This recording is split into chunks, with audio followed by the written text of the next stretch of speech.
Résumé du livre La science de l'esprit d'Ernest Holmes.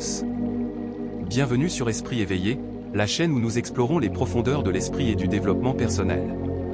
Aujourd'hui, nous plongeons dans La science de l'esprit d'Ernest Holmes, un ouvrage fondamental dans le domaine de la spiritualité et du pouvoir de la pensée.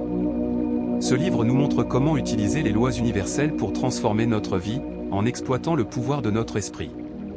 Section 1, les principes fondamentaux. Ernest Holmes commence par expliquer que l'esprit est la source de toute création. Selon lui, tout ce que nous expérimentons dans notre vie est le reflet de nos pensées, croyances et émotions. L'esprit est une force créative infinie, et en comprenant comment elle fonctionne, nous pouvons influencer notre réalité. Exemple pratique. Imaginez que vous désirez améliorer votre santé. Selon la science de l'esprit, vous commenceriez par visualiser une image claire de vous-même en pleine forme, ressentant la vitalité et la santé. En répétant cette visualisation quotidiennement, accompagnée de croyances positives comme « je suis en bonne santé », vous commencez à reprogrammer votre subconscient pour manifester cette réalité. Section 2, la loi de l'attraction. Holmes met également en avant la loi de l'attraction, qui stipule que ce que nous pensons, nous le devenons. En d'autres termes, l'énergie que vous mettez dans l'univers vous revient sous forme de circonstances, de personnes et d'expériences similaires. Exemple pratique. Si vous voulez attirer plus d'abondance dans votre vie, concentrez-vous sur la gratitude pour ce que vous avez déjà. Créez une liste de remerciements chaque jour, en vous concentrant sur les aspects positifs de votre vie. Cela crée une vibration de gratitude qui attire encore plus de raisons d'être reconnaissant, augmentant ainsi votre abondance. Section 3, le pouvoir de la pensée positive. Holmes insiste sur l'importance de maintenir une attitude mentale positive. Il affirme que les pensées positives attirent des résultats positifs, tandis que les pensées négatives ont l'effet inverse. Exemple pratique. Supposons que vous avez un entretien d'embauche important.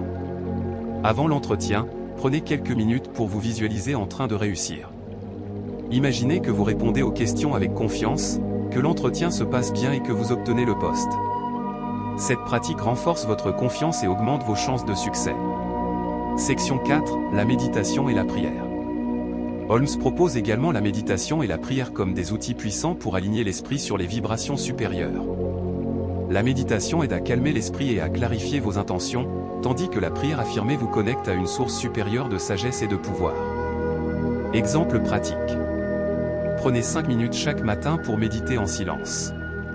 Concentrez-vous sur votre respiration, laissez vos pensées se calmer, et terminez en affirmant une intention positive pour la journée, comme aujourd'hui, je vais accomplir tout ce que je souhaite avec aisance et grâce.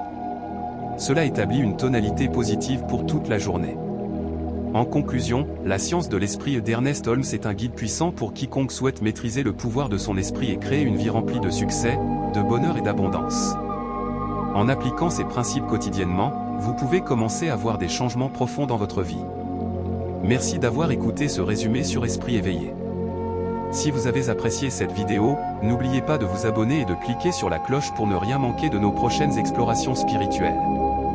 À très bientôt pour une nouvelle aventure de l'esprit.